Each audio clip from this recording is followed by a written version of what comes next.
Olá, bem-vindos a mais um episódio do podcast O Mundo a Seus Pés, da secção internacional do Expresso. Eu sou o editor da secção, Pedro Cordeiro, e vamos hoje, dia 28 de abril de 2023, conversar sobre a recandidatura de Joe Biden à presidência dos Estados Unidos da América. Freedom. Personal freedom is fundamental to who we are as Americans. There's nothing more important, nothing more sacred. That's been the work of my first term, to fight for our democracy. This shouldn't be a red or blue issue. To protect our rights, to make sure that everyone in this country is treated equally and that everyone is given a fair shot at making it. Ela foi anunciada esta terça-feira que passou, dia 25, embora já tudo indicasse que ia ser essa a decisão do atual chefe de Estado americano. O que ainda não sabemos é, evidentemente, quem vai ser o seu adversário e, nomeadamente, se será reeditada a disputa de 2020 com o antigo presidente Donald Trump.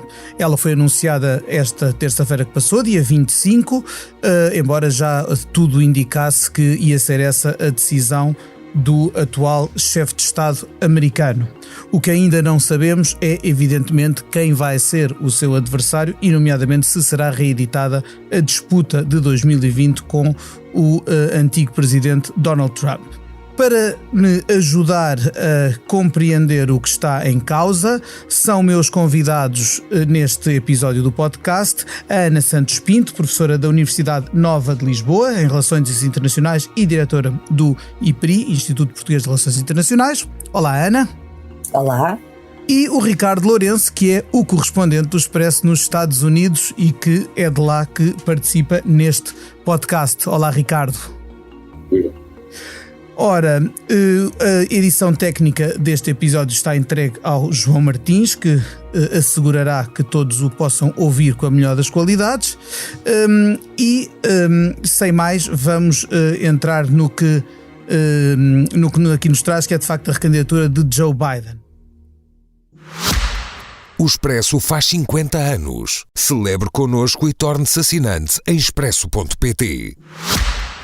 Eu começava por perguntar à Ana, nós quando ouvimos falar de Joe Biden há um assunto que é sempre incontornável, embora às vezes possa parecer politicamente incorreto abordá-lo, que é o da idade do presidente. Ele tomou posse em janeiro de 2021, mais velho do que qualquer dos seus antecessores tinham saído da Casa Branca, era Ronald Reagan quem tinha, portanto Ronald Reagan saiu da Casa Branca mais ou menos julgou com a idade com que Joe Biden lá entrou e claro que passados 4 anos a idade não desaparece, pelo contrário, ele terá mais 4 anos em cima como todos nós em novembro de 24. Portanto, a primeira pergunta que eu faria é, isto é um assunto, isto é um problema, isto é uma desvantagem para Joe Biden? É um tema e vai ser um tema de campanha. É natural que nós também gostamos de dizer que a idade significa experiência e, de facto, Joe Biden é um histórico da política norte-americana, mas assumir a presidência com 82 anos, terminá-la com 86, e até porque a presidência exige não só capacidades do ponto de vista cognitivo, digamos assim, mas também do ponto de vista físico, porque são necessárias viagens e viagens muitas vezes de longo curso. Há toda uma componente de exigência e que é uma exigência muito intensa. Quem ocupa cargos governativos normalmente acaba com muito mais cabelos brancos do que aqueles quando entrou. E, portanto, isso coloca-se, e é importante também pensá-lo, em relação à escolha do vice-presidente.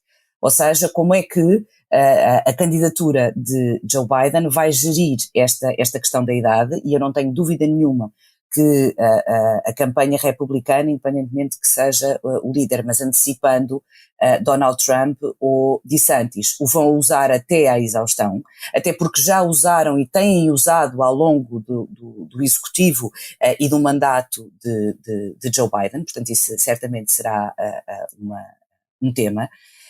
É uma desvantagem, porquê? Porque os próprios eleitores podem considerar, e de acordo com os estudos de opinião consideram, que Joe Biden poderá não reunir todas as condições necessárias para o exercício desta função. E aí coloca-se a outra pergunta, que é quem é a alternativa, e aquilo que a mim me parece evidente é que não há uma alternativa no Partido Republicano, pelo menos nesta fase, neste momento, que surja de uma forma consensualizável para substituir Joe Biden. Pois, desculpa, só para...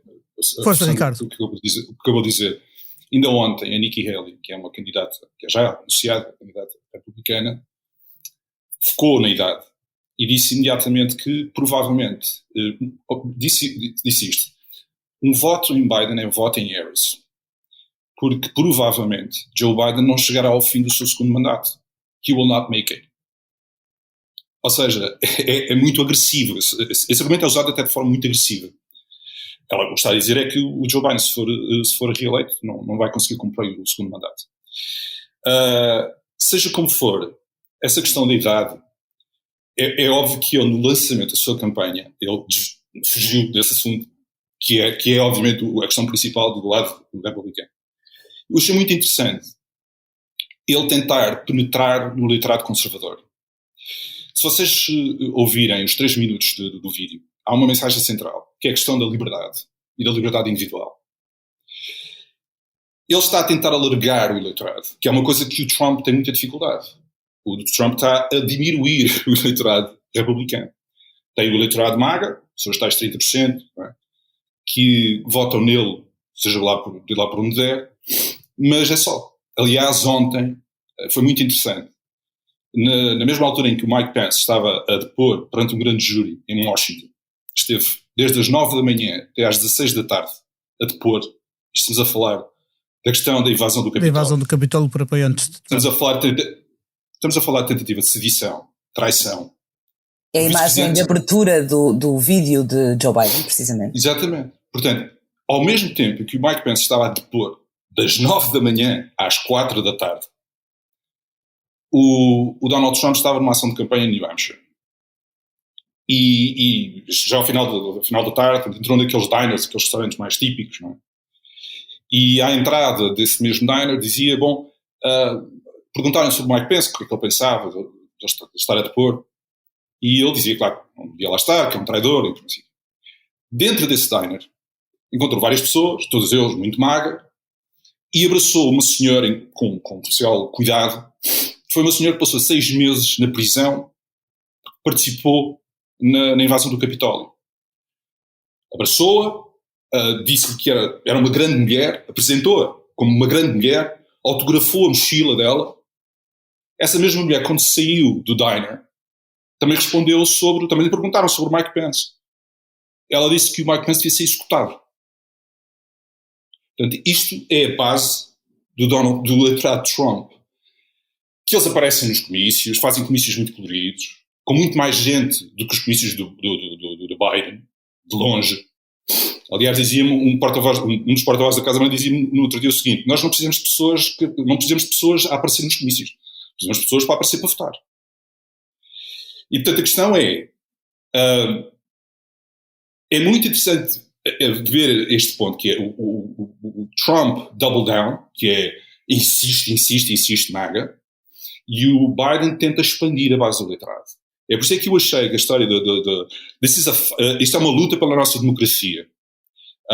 Personal, there is nothing more important, nothing more sacred, nada mais sagrado. Isto é um tiro ao coração da América. Um tiro, salvo seja, é uma tentativa, é um apelo. Até porque isso vai muito ao fundo daquilo que é o princípio republicano. Donald Trump não representa a tradição política nem conservadora nem republicana. Exatamente. E portanto essa posição é muito interessante porque é o contrário, aquilo que está a relatar é o contrário daquilo que o Partido Republicano historicamente defende na América. Ana, e é mais interessante ainda, é porque ele, ao fazer isto, eu julgo, também falando com pessoas perto dele, da equipa dele, eles têm há um grande receio. E o grande receio não se chama Donald Trump. O Donald Trump, segundo todas as sondagens, é a vitamina C para a candidatura do Joe Biden.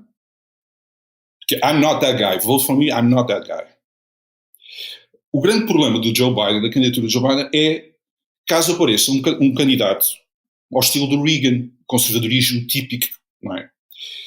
Um indivíduo como o Chris Sununu, que é o governador de New Hampshire, um indivíduo como o Chris Christie, que foi o ex-governador de New Jersey, que são conservadores muito terra a terra, muito conservadores do ponto de vista fiscal, mas moderados do ponto de vista social, que regressam àquele discurso otimista, the shining star on top of the hill. Um pouco como aquele governador Glenn Youngkin da Virgínia que ganhou eleições tendo afastado Donald Trump da sua campanha em novembro passado. Exatamente.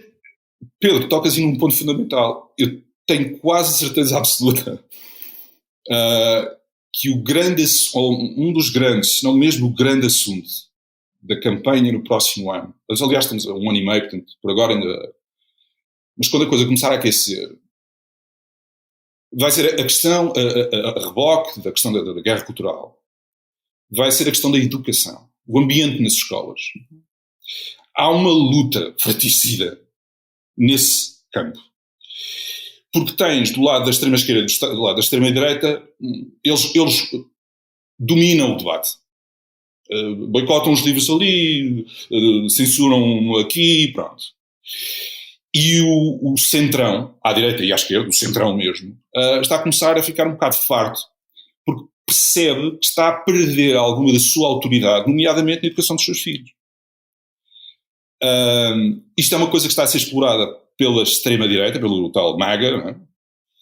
Que dizem que os miúdos estão a ser, que tudo é político, que estão a ser forçados a assumir e a aceitar certas determinadas teorias que são novas. E do lado da esquerda, ao contrário, que os miúdos merecem ter uma educação aberta, livre. E, portanto, o Glenn Youngkin, quando vence as eleições do Estado da Virgínia, faz exatamente isso. É que não fala de Trump, falou-se exatamente isso. Mais nada. E venceu as eleições. Porquê? Porque o voto suburbano feminino, que é aquele muito importante, foi todo votar nele. Precisamente por isso. Porque, quer dizer, não há nada mais de pessoal do que a educação dos nossos filhos. Não? Isto parece ser uma coisa, porque nós, à distância, a economia, claro, são questões fundamentais, o aborto, mas estes aspectos muito mais, aparentemente pequenos, mas não são. Os bread and butter issues, como lhes chamam muitas vezes. O bread and butter é mais economia, mas sim, de qualquer maneira são mesmo muito importantes. Deixa-me só o dia-a-dia do cotidiano, não é? Comecem com a vida das pessoas concreta. É engraçado. E só terminar em relação à questão do candidato kryptonite, não é? O tal moderado conservador. Ele quando tenta penetrar o Biden, quando tenta penetrar no eleitorado conservador, lá está, ele tenta ganhar esse eleitorado no receio de que avance um Chris Sununu ou um Chris Christie. Até porque a campanha, e ela viu isso no início muito bem, esta campanha vai ser muito diferente da campanha de há 4 anos. Vai ser feita na rua. E vai ser muito violenta do ponto de vista verbal. Isto é um país muito grande. Como você diz, é um país muito grande. São 5.000 quilómetros de costa a costa. Claro, e até isso, voltando à idade de Joe Biden, isso também vai ser muito exigente. Ele não vai estar sentado em casa via Zoom a fazer campanha. E, portanto, se for um Chris Sununu ou um Chris Christie, vai ser campanha a séria. Eu gostava de pegar aqui outra vez em algo que já referiram ambos, que é a questão do vice-presidente. À partida seria completamente inesperado que houvesse uma mudança no ticket presidencial. Kamala Harris tem sido a vice-presidente estes 2 anos e pouco que leva de mandato Biden, e seria a sua companheira de ticket para a eleição de 24, mas é alguém que, outrora vista como presidenciável, candidata inclusive às primárias de 2020, é um bocado vista na América e na comunicação social e nos comentários que se ouve, um pouco como um flop ou como alguém, e isso vê-se não só na sua popularidade, portanto, medida em estudos de opinião, como também no facto de ninguém parecer levar a sério, a não ser como ameaça, como já disseram aqui hoje, a ideia dela poder vir a ser uma sucessora de Joe Biden. Eu vou perguntar à Ana, a que é que se deve este esvaziamento de Kamala Harris e até que ponto é que pode prejudicar Biden se essa ameaça de que ele possa não cumprir o mandato até ao fim é algo que pode pegar junto ao eleitorado? Eu posso estar a ser profundamente injusta ou ser profundamente injusta e errada na análise que vou fazer, mas honestamente é isto que eu penso. Eu creio que o Partido Democrata e a administração norte-americana sabe que a América, com este contexto e face ao nível de polarização e ao debate que existe, não está preparado para ter uma candidata mulher negra. E, portanto, isso vai, de alguma forma, e foi ao longo desta administração, um equilíbrio necessário de fazer, em primeiro lugar, para que Joe Biden afirmasse a sua posição como presidente, como um histórico e como aquele que tem um conjunto de valores da liberdade, da democracia, da componente da economia e aquilo que verdadeiramente reflete o que é o espírito patriótico norte-americano, e, ao mesmo tempo, proteger Kamala Harris de potencial ataque, que não é possível, mas tenta ser mitigado, pela candidatura de uma mulher negra à presidência dos Estados Unidos. E, portanto, não vivendo eu nos Estados Unidos, e certamente que o Ricardo aqui pode contrariar-me de uma forma muito arrasadora, mas eu tenho esta percepção, até pela forma. Eu trabalho em análise de discurso e a análise de discurso faz-se na componente verbal e na componente física. E eu noto isso quando vejo as intervenções e o posicionamento de Kamala Harris. É alguém que sempre me suscitou desde o início, desde que se candidatou com Joe Biden, que eu analiso de uma forma muito pormenorizada o posicionamento físico e a expressão. E há aqui uma contenção brutal.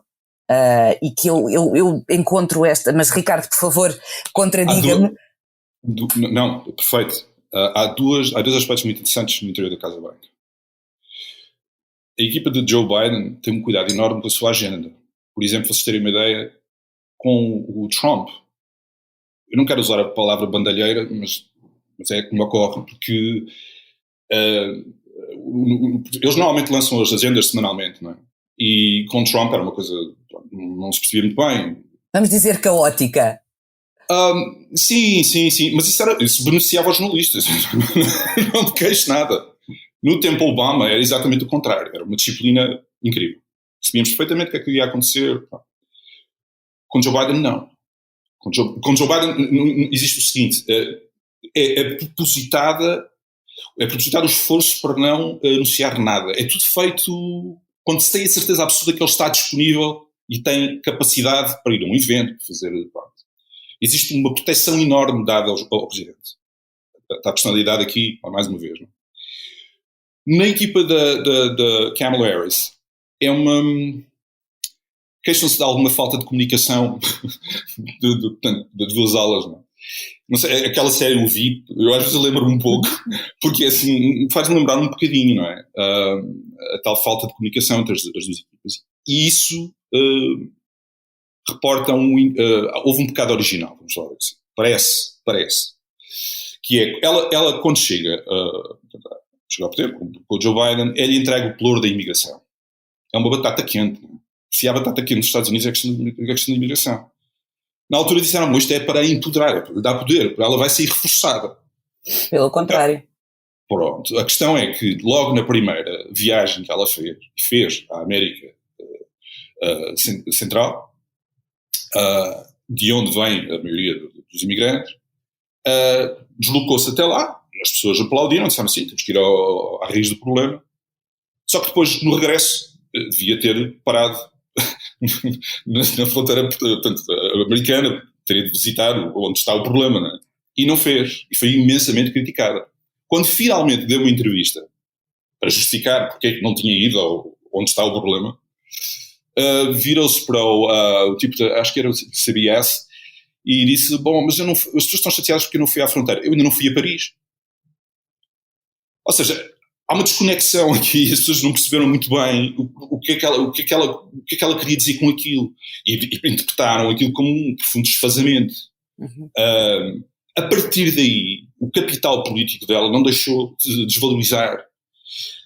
Há, no entanto, uma questão interessante, que é, mais recentemente, ainda há coisa de 2 semanas, não sei se vocês repararam aquilo que se passou no Tennessee, com 3 congressistas estaduais a serem expulsos porque se manifestaram, isto porque tinha havido um tiroteio, e esses 3 democratas manifestaram-se muito energicamente contra a ausência de reformas sobre as armas. E foram expulsos. Uma escandaleira. Se eu não estou a erro, dos 3, dois congressistas negros foram expulsos e uma senhora que não era negra pôde ficar. Exatamente. E eles depois foram reconduzidos, mas terão de ir a eleições especiais, portanto não ficaram com o mandato intacto. Exatamente. E agora há 2 dias uma transgênero no Congresso do Montana também foi expulsa. Mas sobre os 3, quem liderou o esforço da Casa Branca para capitalizar politicamente foi a Kamala Harris. E outra questão é a questão do aborto. Como é óbvio, eles dizem que ter um branco de 80 anos a falar sobre o aborto politicamente não é tão apelativo como alguém, uma mulher negra, a falar sobre o aborto, numa altura em que já não há Roe vs. Wade, em que os Estados, por si, tentam, basicamente, proibir o aborto. Aliás, nesse aspecto, o aborto é uma questão essencial, importante até do ponto de vista dos republicanos. O Donald Trump diz que o aborto é uma questão estadual, cabe aos 50 Estados decidirem o que querem fazer sobre o assunto, e o Mike Pence diz que não, tem de haver uma proibição federal.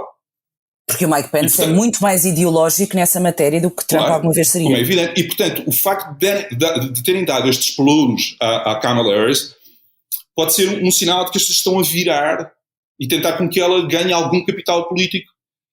Porque, não sendo fundamental o capital político do vice-presidente nas eleições presidenciais, num contexto em que essa vice-presidente pode vir a ser presidente, por causa da questão da idade, nota-se que há um esforço para aumentar o perfil da Kamala Harris. Isso é evidente.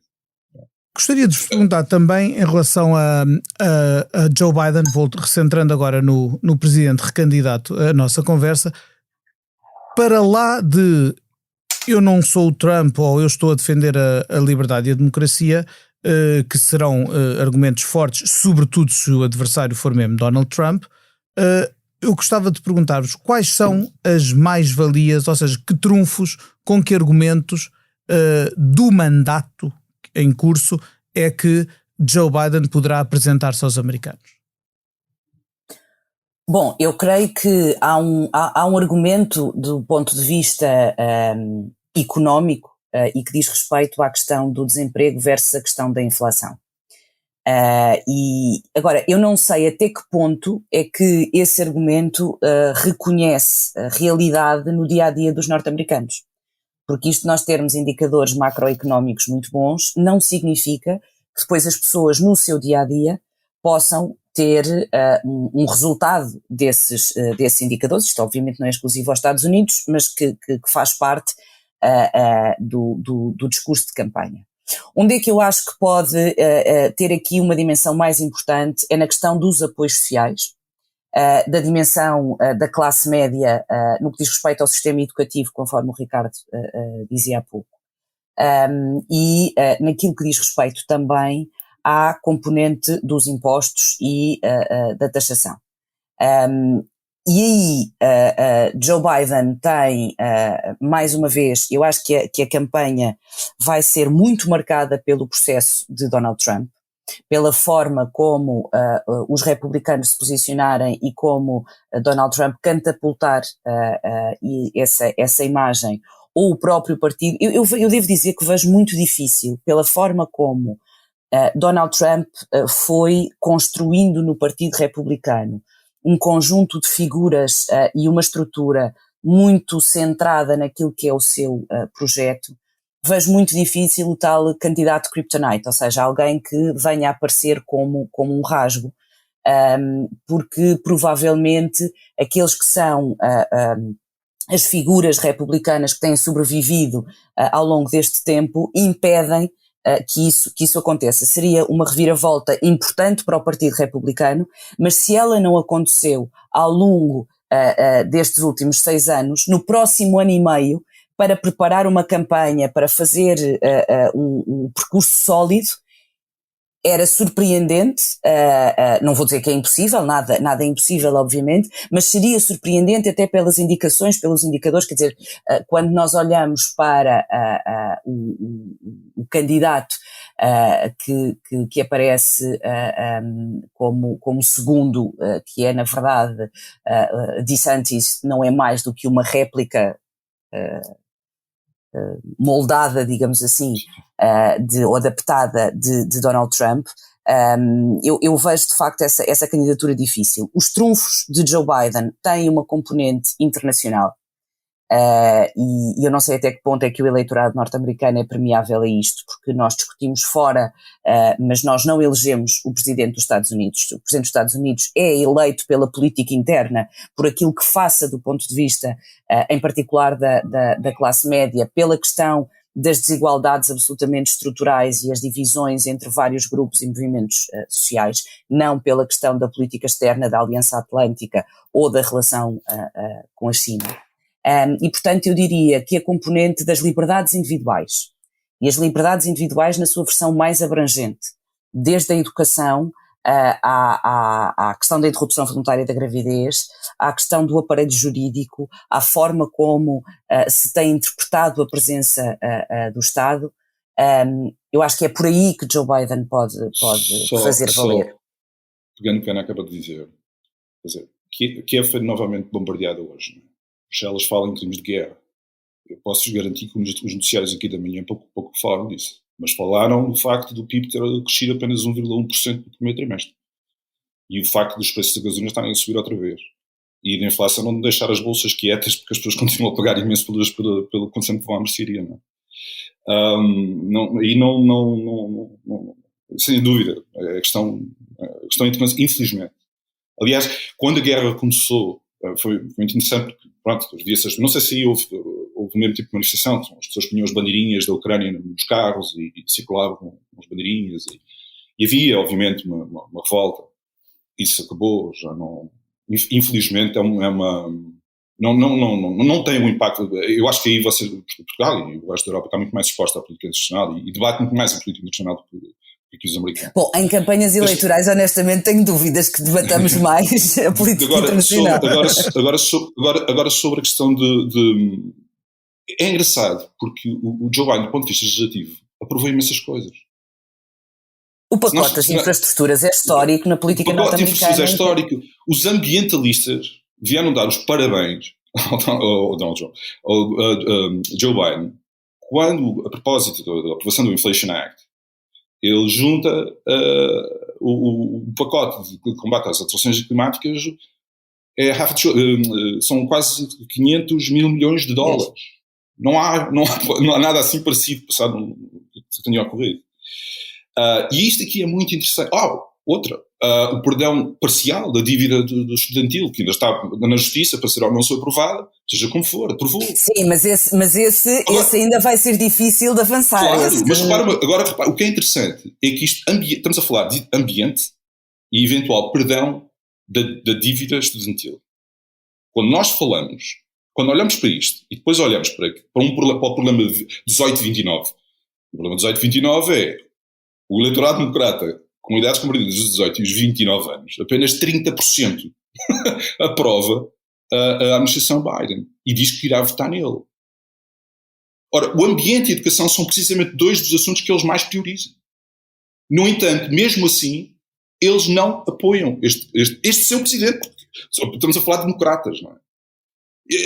A alienação do voto jovem é uma coisa também muito importante nestas eleições, quer dizer, nas nossas democracias.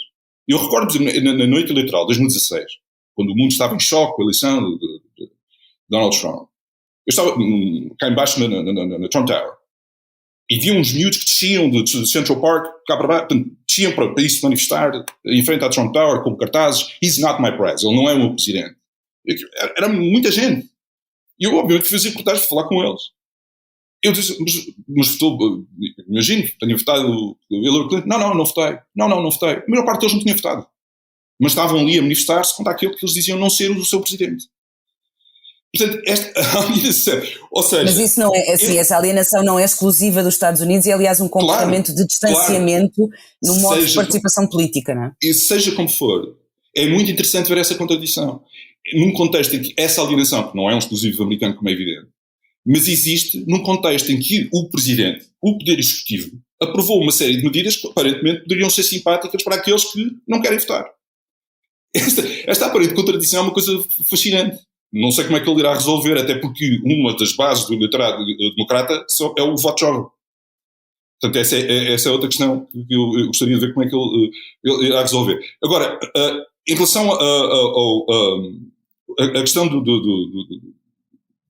eu acho que é interessante perceber o que é que... Eu não sei se o Pedro me permite aqui pôr que é, posto isto, ou seja, percebe-se que há uma estratégia de expansão da sua base, percebe-se que há trunfos para mostrar, ele aprovou uma série de legislação. O que é que isto muda? Não é? E aqui está muito interessante, até porque, primeiro, Joe Biden não tem rivais internos.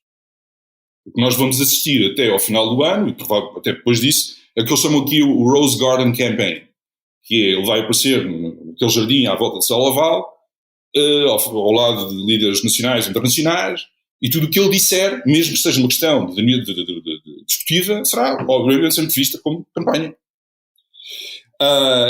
Mas aqui é...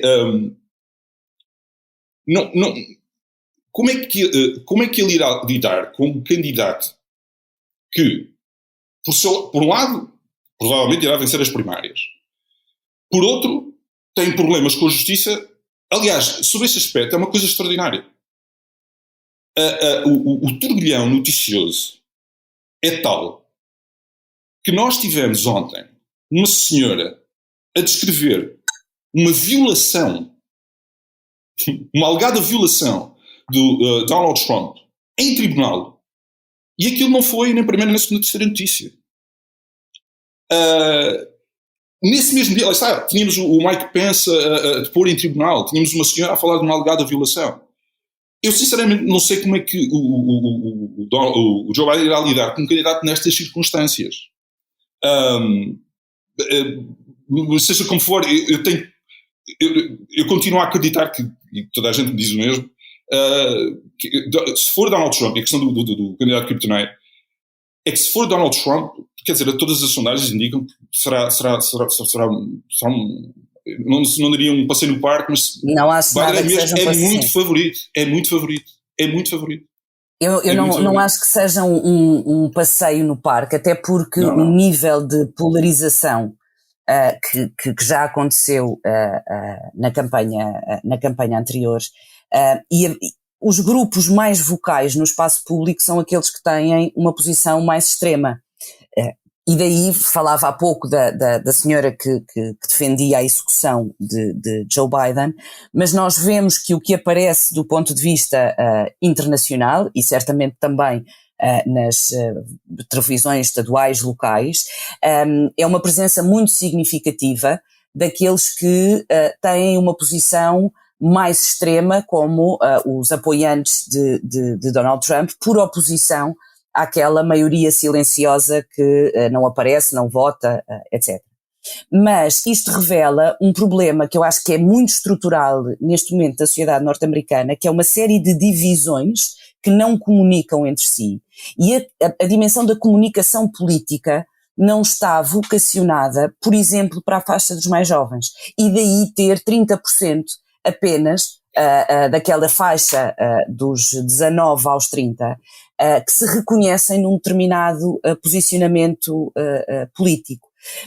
E olhando para o sistema político norte-americano, como também noutras sociedades europeias, mas agora aqui nos Estados Unidos, nós temos uma ausência de legitimidade, do ponto de vista da legitimidade democrática, quando não se reconhece a valia das instituições. E, portanto, eu tenho aqui um presidente que está a fazer o seu trabalho, mas eu nem sequer olho para o trabalho que ele está a fazer. Portanto, aprovou a lei das infraestruturas, aprovou uma legislação importante do ponto de vista ambiental, tem em curso a questão da dívida dos estudantes, só para as pessoas perceberem, que têm metade da sua vida empenhada para conseguir tirar um curso com propinas absolutamente brutais e, portanto, colocam todo o seu rendimento futuro e os pais andam a vida inteira a poupar para poder apoiar, que é um esquema completamente diferente daquilo que nós temos aqui, no caso em Portugal, não é? E, portanto, fazer um percurso académico no ensino superior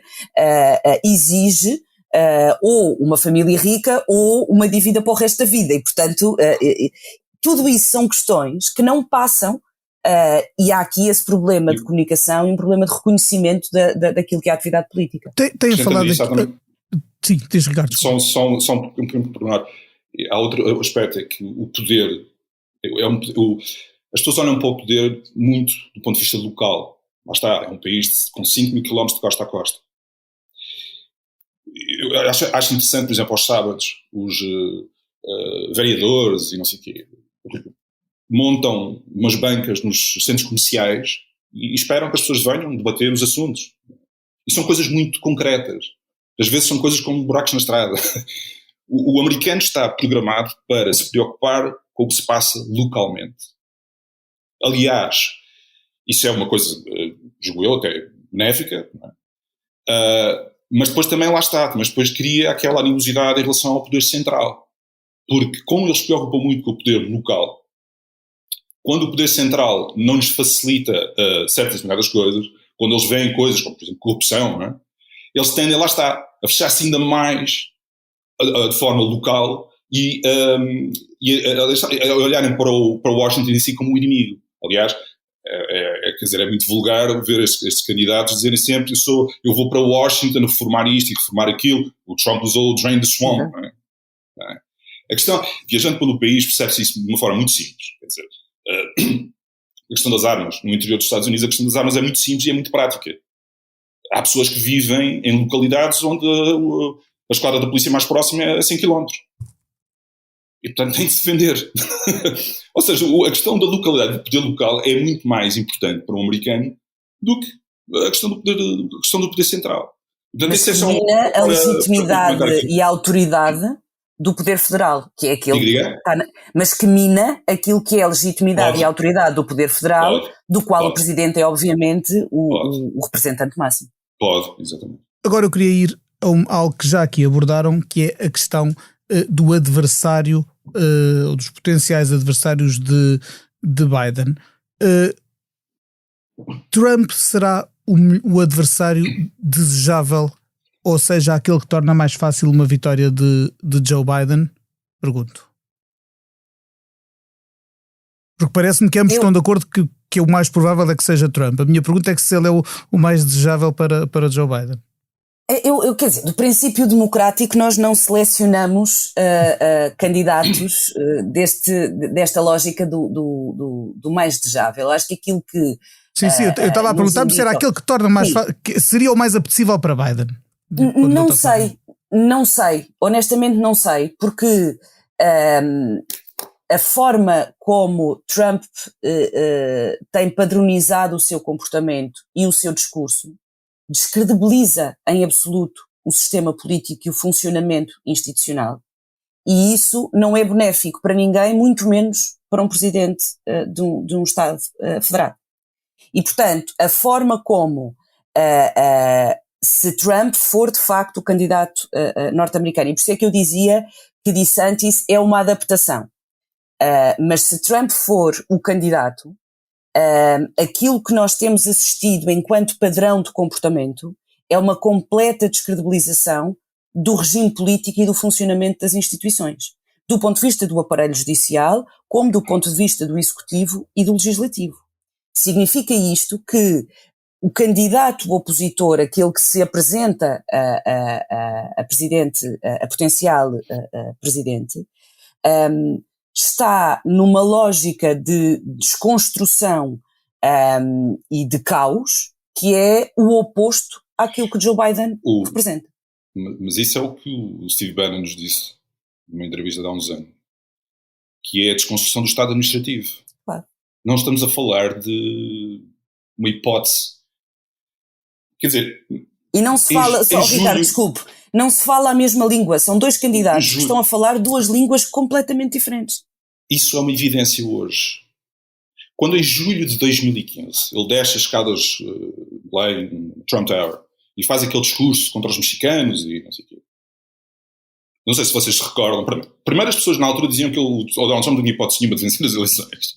E depois disseram uma coisa, mas mesmo que ele vença, ele não vai levar a cabo, não vai pôr em prática todas aquelas ideias malucas. Não. Bom, hoje nós já sabemos do que ele é capaz. Basta olhar para a invasão do Capitólio.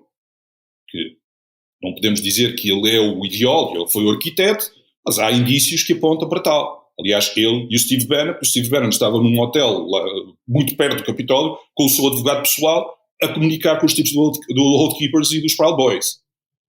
Tinha-se reunido na véspera com pessoas muito próximas de Donald Trump, com quem tinha trocado mensagens, aliás.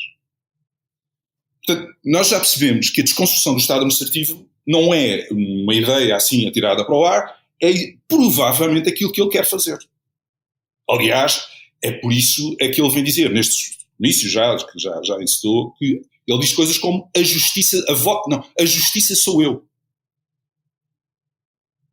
Isso é mais do que a desconstrução do Estado administrativo, é a desconstrução das instituições. E a democracia está assente em instituições. Como é evidente, mas a interpretação... Exatamente. A interpretação que, ou por outra, quando o Bannon diz, fala em desconstrução do Estado administrativo, é exatamente isso que ele está a dizer. Ele é uma expressão assim um bocado... Pronto. Eu não sei. Agora, vamos lá ver uma coisa. Há um radicalismo brutal nesta sociedade. Os Estados Unidos têm uma sociedade muito violenta. Vê-se isso por via das armas e vê-se isso por via do debate de ideias corrente. Ok? Quando nós vamos lá para dentro, até por causa da religião, dos dogmas religiosos, percebemos que a defesa de Donald Trump é uma defesa... não sei se vocês... Eu recordo... Deixa-me só ver aqui os apontamentos. Se me recordo, foi no Wyoming, exatamente. Eu estava em reportagem para as intercalares e vi várias pessoas, evangélicos, que põem... Portanto, eles servem as suas refeições e deixam sempre um prato vazio, que é o prato... Pronto. E muitos deles assim brincavam, eu agora vou colocar um segundo, porque é o prato para Donald Trump. Isto parece uma brincadeira, mas não é brincadeira nenhuma. Porque há de facto um dogmatismo. É um culto religioso. Cada vez mais se assemelha a um culto religioso. E tem também, lá está, conversa com o Márcio, pegando naquilo que nós estávamos a dizer. Porque mais uma vez, por exemplo, quando vais para os estados como Wyoming ou Nebraska, lá está, as pessoas dependem apenas de si mesmas. Não querem saber. A melhor coisa quando nós nos perguntamos o que é que queriam fazer, não sei, a melhor coisa que o Estado Central pode fazer é não se ponha no meu caminho. É um individualismo. Mais um elemento de desconstrução do Estado, que é perigosíssimo deste ponto de vista. É um individualismo, não tem nada a ver com éticas. É muito prático. Eles não querem saber. Porque eles olham para o Estado Central como basicamente aqueles que têm que comprar impostos. Mais nada. E, portanto, quando o Donald Trump se transforma no candidato, neste tipo de candidato, ele foi beber a isto. Ele é um político genial. Porque ele é genial porque é um político em marketing. Ele sempre vendeu programas televisivos e por aí fora. O meu conceito político está completamente nos antípodas disso, na verdade. Mas como é evidente, mas claro, ele pronto, mas é o que é. Agora a questão é, ele percebeu que existe este apetite e ele está a aproveitar-se disso. E estes 30% não vão votar noutra pessoa. Aliás, atente-se uma coisa, quando se fala no candidato, ele ainda não respondeu se eventualmente tiver problemas com a justiça ou não for nomeado, se ele não concordar como independente. Como independente, sim. Isso é uma questão que se põe e que vamos ter de deixar para outro episódio deste podcast, porque estamos bastante em cima, ou já mesmo para lá, do tempo que nos é permitido. Mas, apesar de tudo, não vamos encerrar o episódio sem eu fazer a cada um dos convidados aquela pergunta que é fixa aqui neste podcast e que é: Ana, se neste momento pudesse viajar para qualquer parte do mundo sem qualquer restrição, para onde é que iria e porquê? Bom, a minha primeira reação era ir para o Zanzibar de férias, mas... Muito legítimo. tirando essa eu queria mesmo muito ir ao Irão. E acho que nesta altura, do ponto de vista da sociedade e da dinâmica, até porque é uma estrutura social e política que eu acho que é muito interessante, o meu destino seria Teherão. Muito bem. Ricardo, para onde é que tu rumarias? Pois, eu já estou cá há 15 anos e fruto da pandemia já não vou a Portugal há um pouco de tempo, portanto eu diria Portugal. Muito bem. Eu quero muito voltar a Portugal e voltarei a Portugal em julho. Acho que sim, sem dúvida. À parte desta questão sentimental, não é? Provavelmente voltaria à Costa Rica. Acho que é uma experiência social muito interessante. Uma coisa que se sabe fazer, é um país sem forças armadas. Curou o seu trauma de uma forma muito interessante. Aconselho. Muito bem. Se e quando cá vieres, não deixes de apitar. E eu devo dizer que também seguiria com agrado a sugestão da Ana, porque o Irão é um país que não conheço e que me suscita a maior das curiosidades. Resta-me então agradecer a ambos o vosso contributo para o podcast desta semana, agradecer também ao João Martins, que assegurou aqui a sonoplastia, e a si, que está desse lado a ouvir-nos semana após semana. Na próxima semana estará cá outra vez o podcast, não comigo, mas com outro assunto e outro painel. Resta-me então dizer-lhe até lá, até breve e até sempre.